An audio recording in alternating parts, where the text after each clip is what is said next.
Hi friends, welcome to Singapore vlog.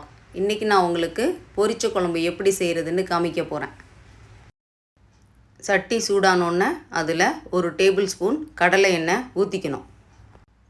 எண்ணெய் சூடானோன்னே அதில் 1/4 டீஸ்பூனுக்கும் குறைச்ச அளவு சோம்பு போட்டுக்கணும். சோம்பு பொரிஞ்ச உடனே வெட்டி வச்சுருக்க ஒரு பெரிய வெங்காயத்தை போட்டுக்கணும். வெங்காயத்தை நல்லா வதக்கிக்கணும். அதில் 2 கொத்து கறிவேப்பிலையை போட்டு நல்லா வதக்கிக்கணும்.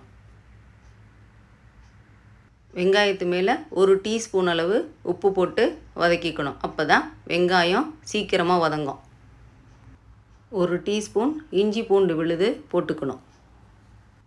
இஞ்சி பூண்டு விழுதுக்கு மேலே 1 டீஸ்பூன் அளவு உப்பு போட்டுக்கணும். அப்போ தான் இஞ்சி பூண்டு சீக்கிரமாக வதங்கும், நல்ல வாசனையாகவும் இருக்கும்.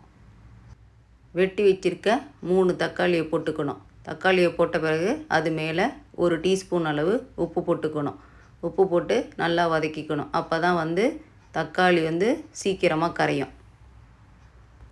தக்காளி நல்லா கரைஞ்சிட்டு இதில் நான் ஏற்கனவே 15 பட்டை அவரைக்காவை காம்பை பிச்சுட்டு 2 பக்கமும் உள்ள நாரை எடுத்துகிட்டு வச்சுருக்கேன்.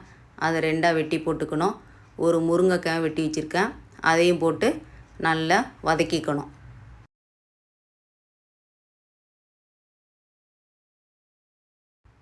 காய்கறி நல்லா வெந்தோடனே அதில் 4 டேபிள் ஸ்பூன் குழம்பு மசாலா தூள் வச்சுருக்கேன். அதை போட்டு காய்கறியோடு நல்லா வதக்கிக்கணும்.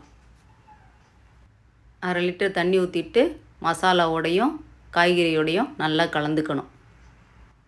காய்கறி நல்லா வெந்துட்டு குழம்பு நல்லா கொதித்த பிறகு ஒரு குழம்பு குழிக்கரண்டி அளவு தேங்காய் பால் ஊற்றி கொதிக்க விடணும். ஒரு 5 நிமிஷம் கொதித்தா போதும்.